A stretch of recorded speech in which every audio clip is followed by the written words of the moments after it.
হাতে যখন সময় কম থাকে তখন কিন্তু এরকম মেকআপই করতে হয়। এরকম মেকআপ বলতে কি বেস মেকআপ একটাই কিন্তু লুক দুটো। বৃদ্ধির লুক আর হেলদি লুক। দুটো দু রকমের লুক কিন্তু বেস একটাই করেছি। মেকআপের লুক যেটা সেটা একটাই করেছি। হাতে সময় কম থাকার জন্য। মাঝখানে আশীর্বাদও ছিল সেই লুকটা কিন্তু শেয়ারই করা হয়নি। সেটা আমার ভ্লগে দেওয়া আছে। চলো শুরু করা যাক। আজকে 15ই ডিসেম্বর এবং আজকে আমার কাজ ছিল টাকার কাছে। আমার বান্ধবীর বিয়ে এবং তার বুকিং সবগুলো লুকের বুকিং সেই আমার হাতেই পড়েছে। সেই জন্য সকাল 7টা থেকে শুরু হলো ওকে সাজানো। তো সবার প্রথম যে লুকটা সেটা হচ্ছে বৃদ্ধি লুক আর এটাই ছিল মেন বেস মেকআপ। তো এই টিউটোরিয়ালটা তোমাদের সাথে শেয়ার করছি। পরবর্তীতে লুকটা কি করে চেঞ্জ করলাম সেটাও বলবো।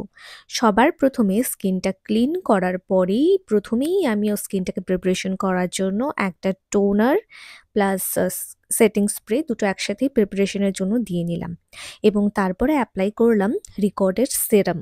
এবং এটা ভীষণভাবে স্কিনকে হাইড্রেট করে, কারণ শীতের দিনের মেকআপ তো hydration is very much important.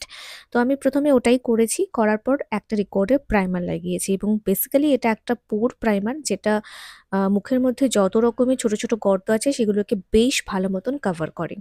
এরপরে রিকর্ডের কনসিলার প্যালেট থেকে আমি একটুখানি অরেঞ্জ কারেক্টার হালকা হালকা করে লাগাচ্ছিলাম, কারণ ওর স্কিনে ছোট ছোট কিছু স্পটের দাগ ছিল এবং পিগমেন্টেশনের অল্প কিছু প্রবলেম ছিল, কারণ ও রোদ্রে বেশ ঘুরে বেড়ায়। যেহেতু ও চেন্নাইতে থাকে, তো গরমের দিনে স্কিনে সেটার এফেক্ট পড়ে, তো তার জন্যই আমি কিন্তু এটা করেছি। তারপরে ফাউন্ডেশন অ্যাপ্লাই করলাম। ওর ডিমান্ড ছিল যে ওকে যেন ন্যাচারাল লাগে দেখতে। তো এবার আমি ইউজ করেছি ফরএভার 52 এর একটা ফাউন্ডেশন।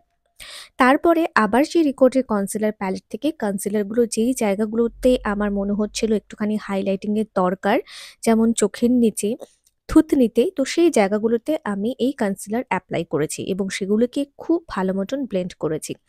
তারপরে ম্যাকের কম্প্যাক্ট পাউডার দিয়ে পুরো যে মেকআপ প্রসেসটা সেটাকে আমি ভালো মতন কিন্তু সেট করে নিলাম।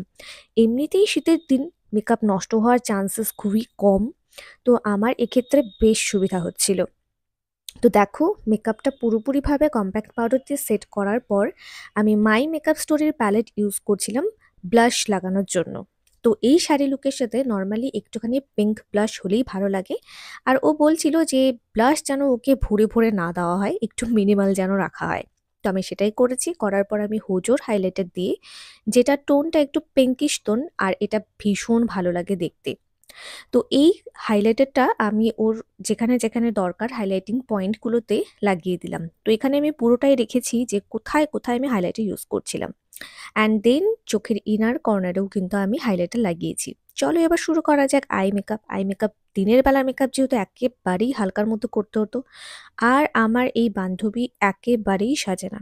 সো ও বারবার বলছিল ওকে যেন হালকা আর খুবই নর্মাল একটা লুক দেওয়া হয়। তো আমি ক্রিজ লাইনটা একটুখানি ব্রাউনের মধ্যে করেছি এবং আউটার কর্নারে একটুখানি ডার্ক মেরুন বা মেরুন বা ডার্ক ব্রাউনও বলতে পারো, সেই কালারটা ইউজ করেছি। করার পর সেটাকে খুব ভালো মতন একটা ছোট্ট ফ্লাফি ফ্লাশ দিয়ে ব্লেন্ড করার পর মাঝখানটাতে কপার কালারের শিমার আইশ্যাডো লাগিয়ে দিয়েছি। দুটো চোখেই করেছি এবং এটা নিয়েই কিন্তু আমার আই মেকআপ কমপ্লিট হয়ে গেল।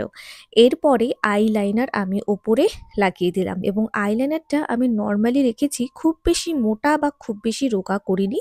ওর চোখে যেটা মানানসই সেরকমভাবেই করেছি। করার পর আমি ওর আইব্রোজের দিকে গেলাম। ততক্ষণে দেখো স্কিনে কিন্তু মেকআপ অনেকটা সেট হয়ে গেছে। তো আইব্রোসের জন্য আমি ইউজ করেছি পিএসি আইব্রো প্রোমেট। তো এটা দিয়ে আমি ওর যে আইব্রোসটা আছে সেটাকে খুব সুন্দর করে ড্র করে নিচ্ছিলাম। ওর আইব্রোসগুলো থ্রেডেড ছিল, শেপে ছিল, তো আমার কিন্তু কোনো অসুবিধাই হয়নি। তো এরকম আইব্রোস পেলে শুধু ওটাকে ফিল করলেই হয়ে যায়, এক্সট্রা করে কোনো লাইন ড্র করতে হয় না, এক্সটেন্ড করতে হয় না, বা কোনো কিছুই কিন্তু এক্সট্রাভাবে করতে হয় না।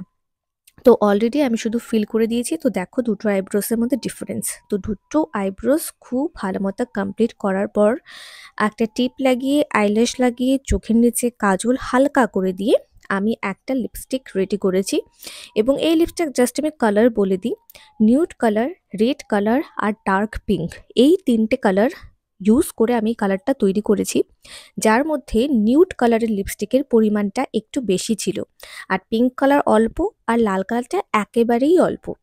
সেটা ৩ টে কোয়ান্টিটি ওয়াইজ মিক্স করলেই কিন্তু এই কালারটা পাওয়া যায়। তো বেসিক্যালি দিনের বেলার মেকআপে এই লিপস্টিকগুলো ভীষণ ভালো লাগে দেখতে। তো এইভাবে লিপটা ড্র করে নেবার পর দেখো যে ওর লুকটা অলমোস্ট কমপ্লিট এবং তারপর ওর হেয়ারটা আমি করে হেয়ারটাকে কার্ল করে ওপরে মুকুট সেট করেছি। ওর যে ঘরটাতে আমি মেকআপ করছি এই ঘরটাতে এতটাই কম স্পেস থাকে বা আমি যেখানেই মেকআপ করি না কেন ওখানে হেয়ার স্টাইল করার সময় আর ভিডিও নেওয়া হয় না, বিকজ হেয়ার স্টাইল চেঞ্জ করতে হয় আমাকে আয়নার সামনে বসতে হয়, নয় অন্য কোনো ঘরে যেতে হয়। তো হেয়ার স্টাইলের ভিডিও নেওয়া পসিবল হয় না। এরপরে দেখো এই লুকটা হচ্ছে ওর টোটালটা এসেছে এবং তারপরে আমি যেহেতু ওর বিয়েতে সকাল থেকে একেবারে রাত্রি অবধি ছিলাম, আস্তে আস্তে ওর বিয়ের লুকটাও শেয়ার করব। এটা ছিল ওর বৃদ্ধি আর হলদি লুক ওয়ান বেসে। আর বৃদ্ধি লুকটা করতেই প্রায় আমাদের শুটফুট করে আস্তে আস্তে দুপুর ১১টা কি ১২টা বেজে যায়। মাঝখানে ওর আশীর্বাদ থাকে এবং হলদির জন্য আমরা প্রায় ১:৩০টার দিকে বেরোই। তো এইটা ছিল ওর হলদি লুক, জাস্ট শাড়িটা চেঞ্জ করেছি, হেয়ার স্টাইলটা হালকা চেঞ্জ করেছি এবং জুয়েলারিগুলো যে দোকান থেকে ও বানিয়েছে অর্ডার করেছি সেখান থেকে করে লুকটা কমপ্লিট করেছি। তো এই হচ্ছে ওর দুটো লুক। যদি তোমাদের ভালো লাগে তাহলে please do subscribe to my channel আর আমার ফেসবুক পেজটাকেও লাইক করতে কিন্তু একেবারেই ভুলো না। তো চলো, এরপরে নেক্সট ভিডিওতে দেখা হবে ওর ব্রাইডাল লুকটা কিরকম করেছি। টাটা।